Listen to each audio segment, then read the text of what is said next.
So hello friend, तो आज का जो टॉपिक है वो है टरबाइन हीट रेट। तो देखिए, पिछले वीडियो में हम लोग ने टरबाइन का इफिशिएंसी का कैलकुलेशन किए थे, तो उसमें हम लोग ने एक नया टर्म देखा था THR यानी कि टरबाइन हीट रेट। तो उसी के बारे में इस वीडियो में हम लोग डिटेल में समझेंगे कि THR होता क्या है, क्या उसकी यूनिट होती है, क्यों THR निकाला जाता है और इसका टरबाइन इफिशिएंसी से क्या रिलेशन है। तो वीडियो बहुत ही इन्फॉर्मेटिव होगा, तो वीडियो के साथ बने रहें। और यदि आप इस चैनल पर नए हैं तो चैनल को सब्सक्राइब करें और बेल नोटिफिकेशन को ऑन कर लें ताकि इस टाइप का इन्फॉर्मेटिव वीडियो आपको सबसे पहले मिले। तो चलिए बिना समय गवाए वीडियो करते हैं स्टार्ट। तो टरबाइन हीट रेट, तो देखिए इस टॉपिक को समझने के लिए यहाँ पर एक छोटा सा डायग्राम है टरबाइन का। तो ये टरबाइन हीट रेट होता क्या है, तो ये किसी भी टरबाइन का हमें ये बताता है कि 1 किलोवाट आवर एनर्जी बनाने में हमें कितना इसे हीट एनर्जी सप्लाई करना होगा। अरे कहना क्या चाहते हो? यानी कि ये जो 1 किलोवाट आवर जो एनर्जी बनाएगा उसके लिए आप जितना हीट दोगे, ठीक है, जितना हीट एनर्जी दोगे जिसको हम लोग किलो कैलोरी में लिखते हैं, तो उसको इस रेशियो को कहा जाता है टरबाइन हीट रेट। ओके, तो सिंपली हम लोग इसको कैसे डिफाइन कर सकते हैं, तो turbine heat rate is the ratio of total energy utilized in turbine kilo calorie divided by the electrical energy output kilo watt hour. तो ये जो टरबाइन है इसमें जो भी हम लोग जितना जो टोटल जो हीट एनर्जी है जो हम लोग इसको सप्लाई कर रहे हैं जो कि किलो कैलोरी में है, डिवाइडेड बाय जो इलेक्ट्रिकल एनर्जी आउटपुट, जो इसके बदले हमको जो एनर्जी इलेक्ट्रिकल एनर्जी जो बन के आ रही है, तो इन दोनों को जब डिवाइड करेंगे इनका जो रेशियो होगा उसी को ही हम लोग टरबाइन हीट रेट कहते हैं। ओके, अच्छा, टरबाइन हीट रेट निकालने से हमें ये फायदा होता है कि इससे हम लोग जो रैंकाइन साइकिल होता है उसकी इफिशिएंसी हम लोग ज्ञात कर सकते हैं। साथ में जो थर्मल पावर प्लांट है, यानी कि रैंकाइन साइकिल बोलिए या थर्मल पावर प्लांट बोलिए, क्योंकि ये इसी के ऊपर वर्क करता है, रैंकाइन साइकिल के ऊपर। तो इससे हम लोग क्या करते हैं कि थर्मल पावर प्लांट की क्या इफिशिएंसी है, क्या इफिशिएंसी चल रही है, उससे हमको ज्ञात होता है। ओके, और ये ज्ञात करने के लिए हमको THR मालूम होना चाहिए। तो THR हमको निकालने के लिए हम लोग दो तरीके से निकाल सकते हैं।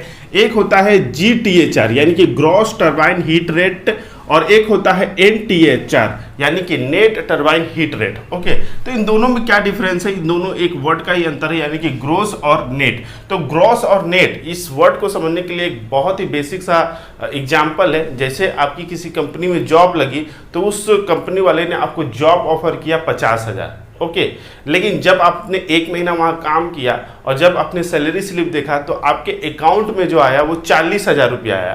तो इसका मतलब है कि जो कंपनी ने आपको जो जॉब ऑफर की थी और वहाँ पर जो अपने सैलरी उन्होंने बताया था, उन्होंने जो टोटल सैलरी जो बताया था वो था ग्रॉस सैलरी, यानी कि टोटल सैलरी, उसमें कुछ कटे वटेगा नहीं। ओके, लेकिन जब अपने कंपनी में गए, वहाँ पे कुछ काम वाम किए, वो ठीक है, और जब सैलरी आई तो आपको पता चला कि कुछ आपके अदर वगैरह मेडिकल हो, चाहे कुछ इंश्योरेंस हो या कुछ अदर डिडक्शन आपको दिखाया गया। ठीक है, तो जो डिडक्शन करके जो आपका सैलरी आया जो 40,000, तो उसको हम लोग कहते हैं नेट सैलरी। ओके, तो यही इन दोनों में डिफरेंस है। तो यहाँ पर क्या है, ग्रॉस का मतलब कि ग्रॉस THR का मतलब होता है कि जो भी हमारा यहाँ पे पावर प्रोड्यूस होगा उसके बदले में जो हम लोग हीट एनर्जी जो सप्लाई कर रहे हैं उन दिनों के रेशियो को हम लोग GTHR बोलेंगे। और यदि हमारा यहाँ पे पावर जो प्रोड्यूस हो रहा उसके लिए अगर कोई इक्विपमेंट में अगर पावर कंज्यूम कर रहा है, जैसे आपका कोई BFP है, ओके, तो BFP में कुछ ना कुछ पावर कंज्यूम होगा, तो BFP का पावर हम लोग यदि माइनस करके निकालेंगे टरबाइन का हीट रेट तो वो कहलाएगा NTHR। ओके, आई होप कि आपका ये क्लियर हुआ होगा।